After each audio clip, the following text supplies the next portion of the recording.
Today we're gonna react to global #1 Jing. Yes, this is a character we rarely make any videos on because it's too complicated. And I gotta say the rework where now Jing has 4 skills has added a lot more interesting dynamic to Jing. Making a tutorial on this character might take like, I don't know, days.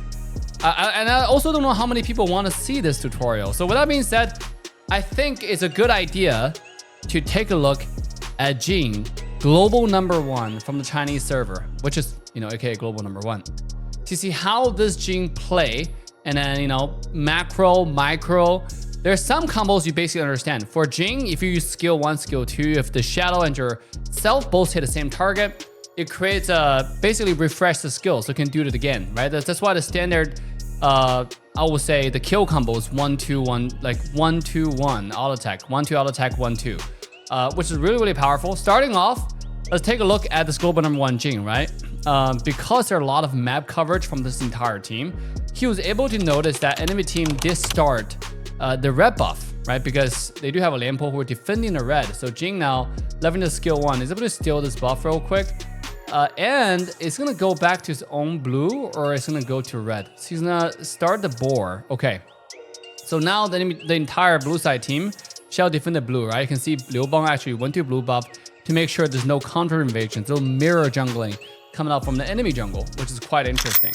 But yeah, dude, with the new, how the skill works now, because Jing's skill 2, you can cast it in a direction, in a specific direction, and then use your early position swap, the added skill, I would say swap skill 4 to allow you to swap earlier. And also it creates a dash. So let's take a look at this invader right here.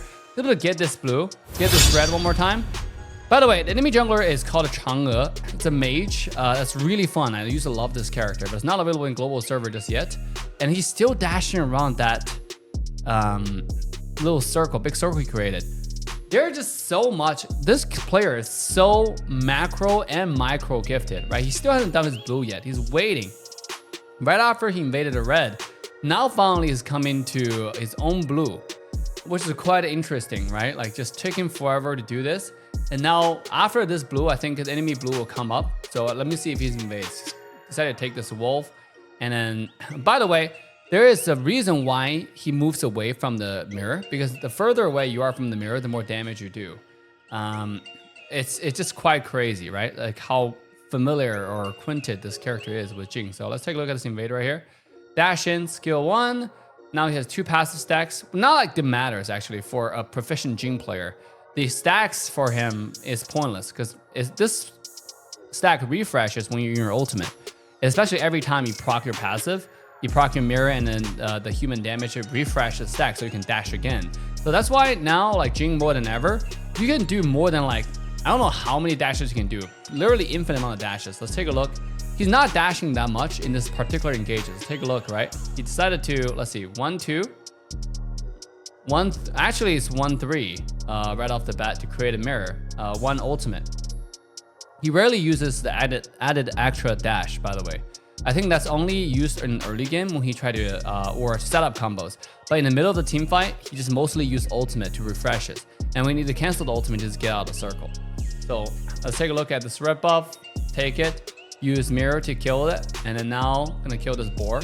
By the way, this is slightly older version of Honor King, where there's a boar there. Now even the Chinese version has the monkey there. So I believe. I don't play Chinese server, but after watching a lot of gameplay, I think the most recent version is the monkey. Okay, the teleport here, immediately ulted. Look at the teleport on Gao. Because the Gao jumps in with a teleportation, right? The minion cannot be hit and is waiting. And immediately comes in, he uses ultimate, dash.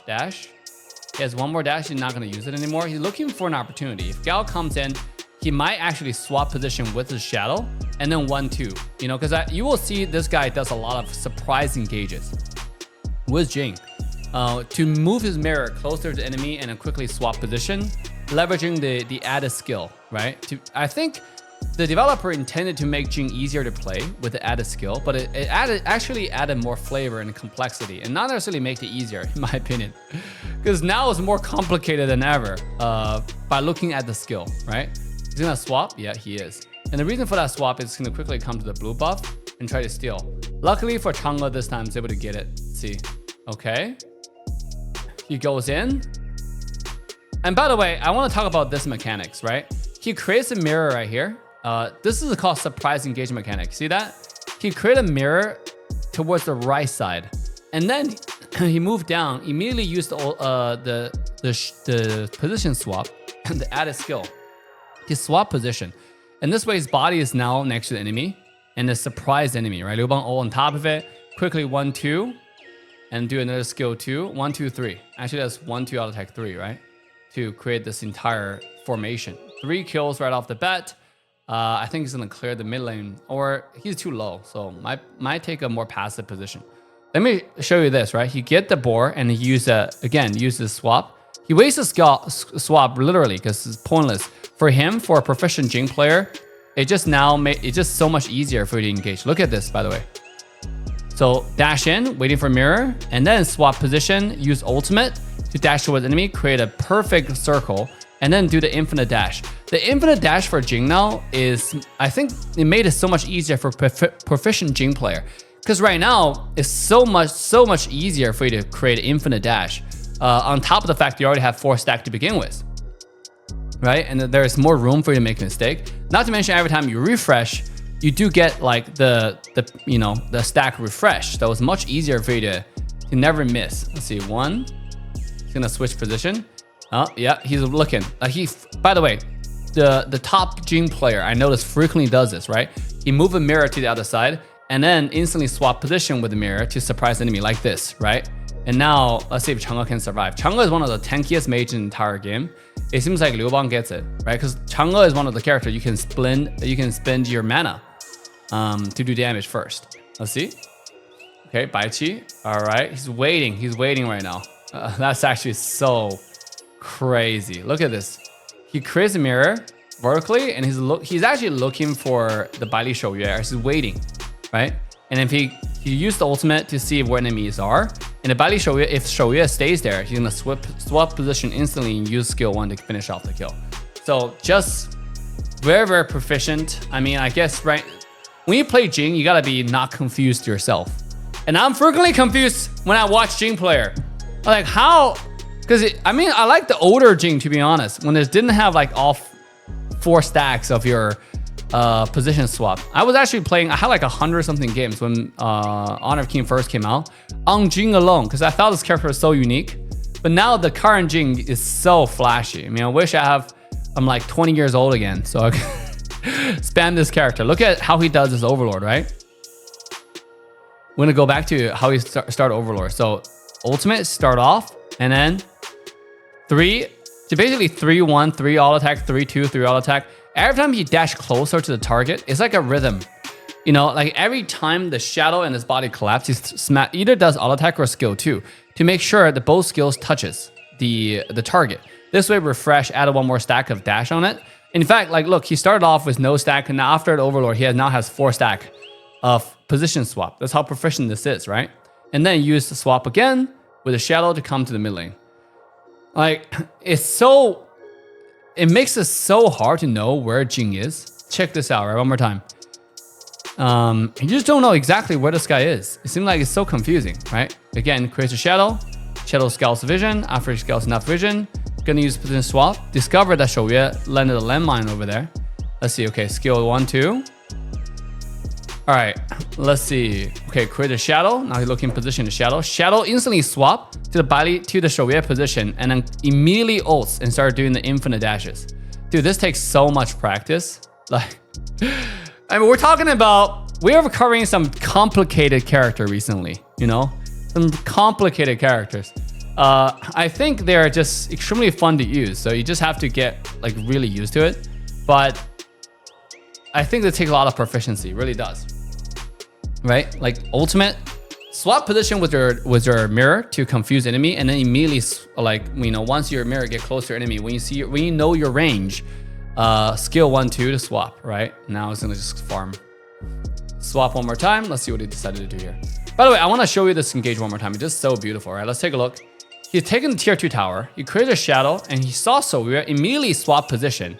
And 1 dash towards enemy, ultimate, 1, 3. By the way, 1, 3 is a standard combo as well. And he stands on the rim of the circle and constantly look for opportunity, right?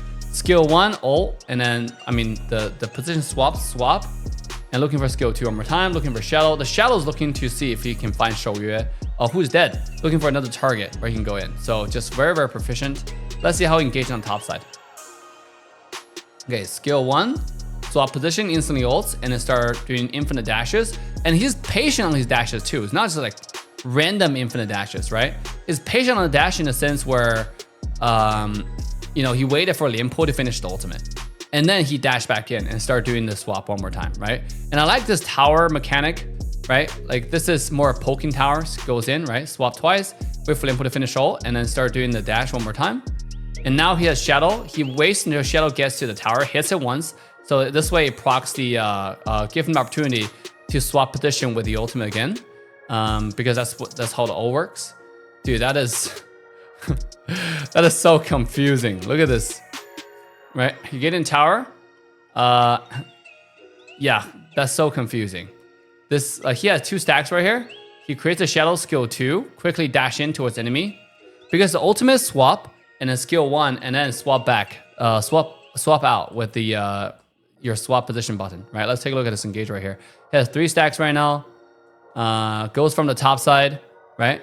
Usually people start with skill 2 now, right? Immediately shadow goes in, ultimate, 1, 2, and then start swapping. Oh my goodness! Like the thing is, like because the shadow is not as visible as your regular, it makes it extremely hard for people to notice, right? Like if Jing's gonna come in, because it's just a shadow there. Like who would suspect this Jing would randomly swap in the high ground tower and start murdering people, right? Look at this one more time. He creates a skill 2 shadow, and that's what most Jing used to engage with skill 1, 3.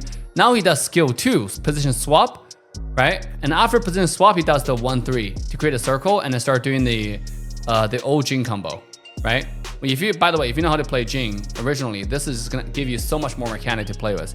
I think the skill 4, where it's now added, more than making it more complicated. Now when I watch it, it just added a lot more engage tool for Jing, which makes Jing a lot more mobile and versatile to engage options, right? Because right now, mostly people start with skill 2 to engage instead of skill 1. If I create a shadow, swap position, quickly ults. That's waiting for the impulse ult, and then it's now gonna do the swap one more time. Auto attack goes in. Dude. This is too much, bro. What do y'all think about the global #1 Jing player's mechanics? Did you understand most of it? Leave a comment down below on whether you want to see a Jing tutorial, and make sure to get your extra token, 20% extra token with the link in description or QR code on screen. Because you're gonna buy a token anyway, so you might as well get 20% extra while supporting the coolest, greatest, baddest family in the world of Honor of King. So we have the funding resources needed to make more tutorial for y'all. With that being said, it's Sunday signing off. I'll see you guys all next time, if there is a next time.